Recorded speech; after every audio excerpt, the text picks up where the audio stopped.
The sun had just begun to dip below the line of pines that wrapped around Silverpine Lake, casting the water in bands of gold and blue.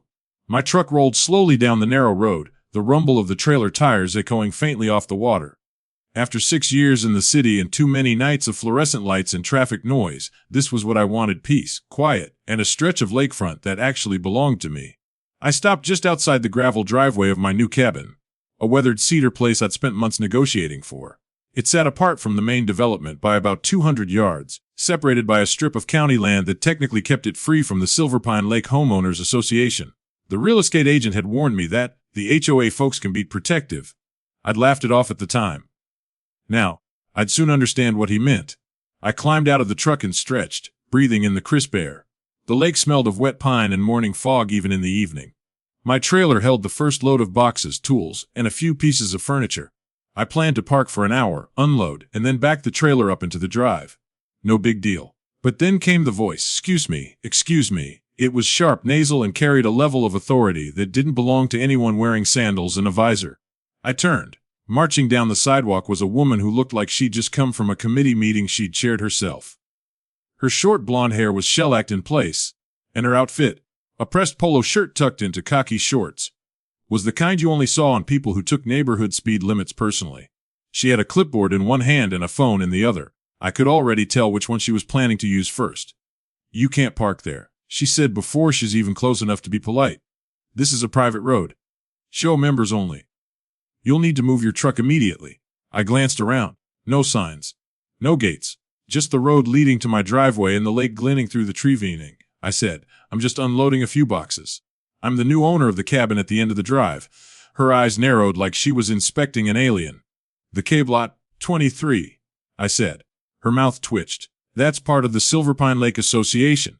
You have very strict guidelines for new residents. You'll need to submit your parking before you start moving in." "I appreciate that," I said evenly. "But my property isn't in the HOA. Lot 23 was never annexed. County property line stops right before my driveway." She froze for a beat, clearly not expecting resistance. Then she gave a little laugh that didn't reach her eyes. "Oh, no. That's a common misunderstanding. Everyone along the lake is required to be part of the HOA. It's for maintenance, safety, and—" "Fine," I interrupted gently. "I've got the deed right here." I pulled a folder from the cab and flipped it open, showing her the document. County records, tax filings, even the surveyor's map. I double-checked everything before I bought it. Her eyes flicked over the papers, but she didn't touch them. She didn't need to.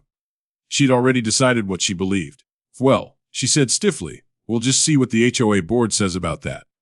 We've been managing this community for 15 years, and I don't think we've ever had someone just decide they're not part of it." I set the folder down on the hood of my truck and leaned slightly against it.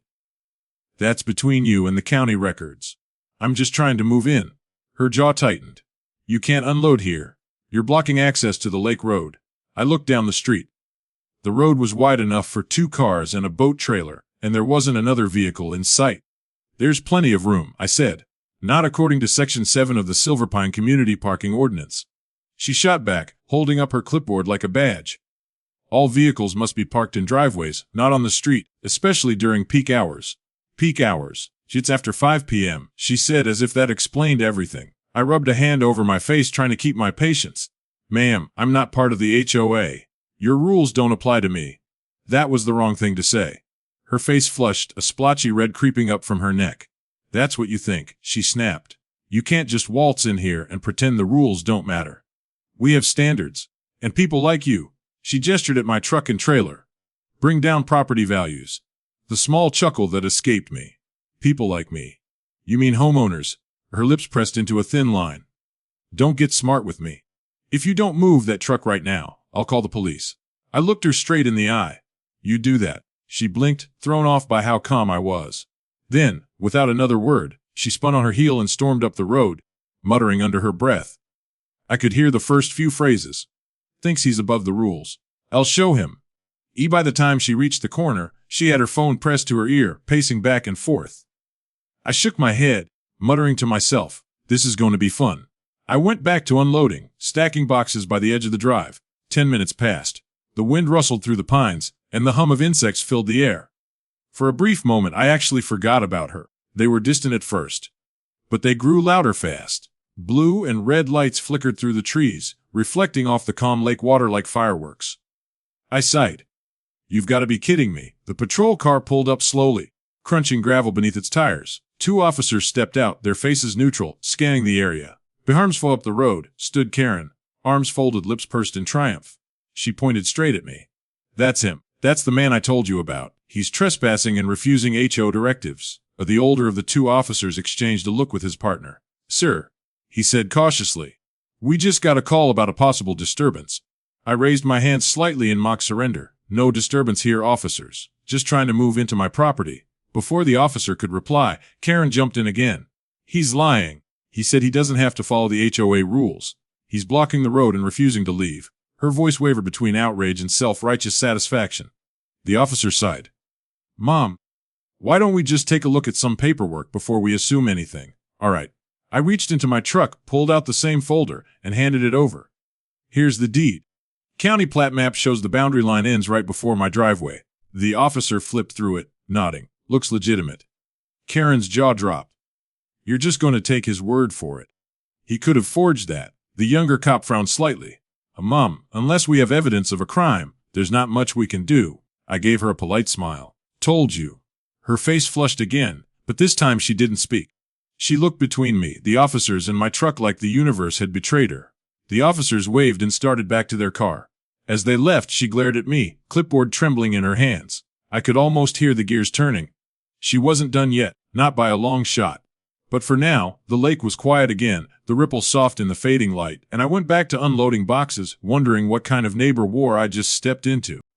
The flashing lights faded as the first set of officers drove off, leaving the street quiet again except for the hum of cicadas.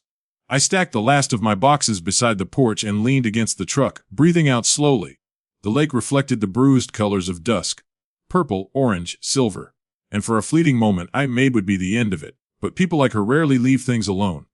10 minutes later, I heard the sharp slam of a door and the echo of heels on pavement. She was back, clipboard gone, phone clutched in both hands like a weapon. You. She snapped, her voice cutting through the still air. You think you can lie to the police and get away with it? I turned, wiping sweat from my forehead.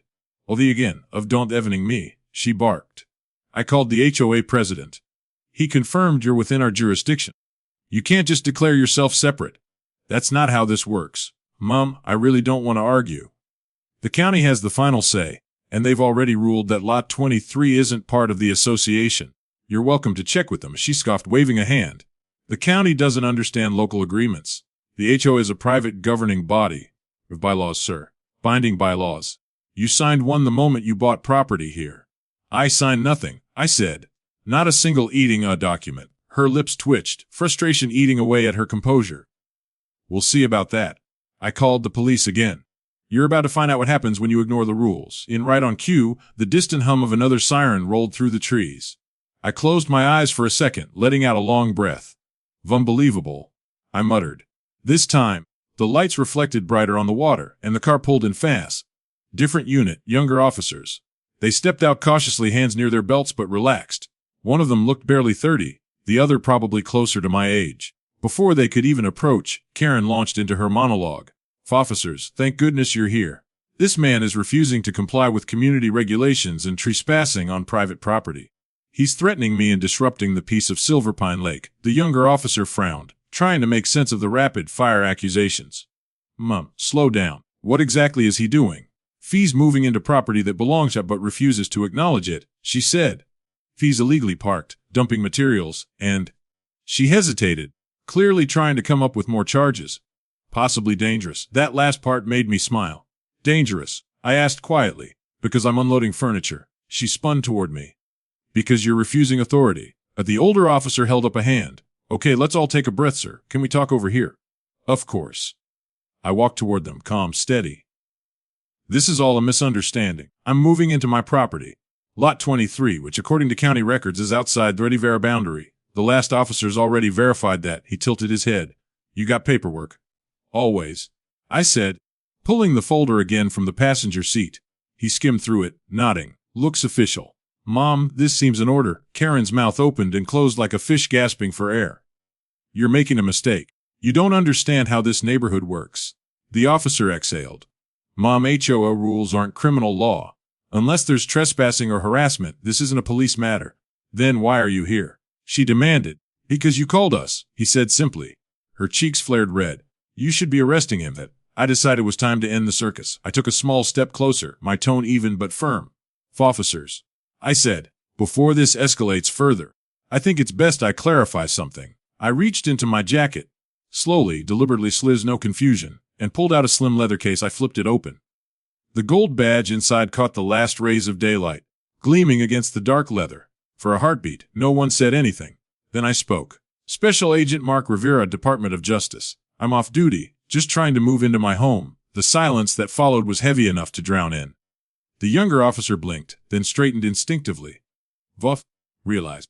Sir, it's all right, I said. You're doing your job. But I'd appreciate it if this was the last call tonight. The older cop gave a knowing nod, already understanding what had happened. Yes, sir. We'll make sure this address is noted. No further harassment calls. Then both of them turned toward Karen. She stood frozen, eyes locked on the badge like it was a loaded weapon. The color drained from her face until she was almost as pale as the reflection of the moon on the lake. Ma'am, the older officer said evenly, you need to understand something. False or frivolous reports tie up emergency services. This gentleman hasn't broken any law. Her voice came out small, nothing like the barking command from earlier. I didn't know. I'm sure, I said, closing the badge with a quiet snap. But you might want to be more careful about who you accuse next time. Calling the police because someone's moving boxes isn't exactly a community emergency. She tried to recover her composure, but her hands shook. I just thought. I know what you thought, I said, my tone still calm but edged with finality. You thought your clipboard made you the law. It doesn't. The officers shifted awkwardly, clearly wanting to wrap this up. Everything's fine here, I told them. Appreciate your time. They nodded, wish me luck on the move, and got back into the cruiser.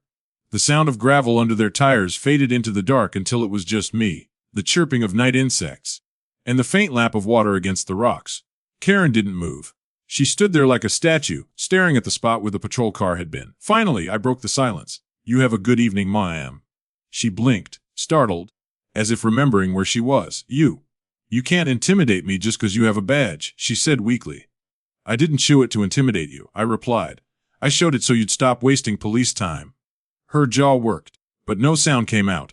She turned, muttering something I couldn't hear, and walked away, slower this time, shoulders slumped. I watched her disappear behind the hedges of her perfectly trimmed yard. Then I exhaled, long and low, and looked out over the lake. The air had cooled, and the water was still, mirroring the fading sky. I could already hear the night frogs starting up their chorus. I stood there for a minute, the adrenaline draining from my chest, and felt something like peace creeping back in. This was supposed to be a quiet move in, but I'd learned two things about Silverpine Lake that evening: the water was beautiful, and the neighbors were watching. I gathered the last box from the trailer and carried it inside. The cabin smelled faintly of cedar and dust. Through the window, I could still see the reflection of the moon shimmering over the water, calm and untouchable. Tomorrow I'd unpack the rest. Maybe meet a few decent neighbors, if they existed. Maybe not. Either way, I wasn't going anywhere. Out on the porch, I heard the faint click of a phone camera soaking a picture from the shadows. Probably her again, documenting violations. I smiled to myself, locked the door, and flipped off the porch light. Let her take all the pictures she wanted. Some people need control to feel safe. Others just need a quiet lake and the right to be left alone. And as far as I was concerned, the lake was mine now. Every inch of quiet, every ripple of reflection, every ounce of peace she couldn't touch.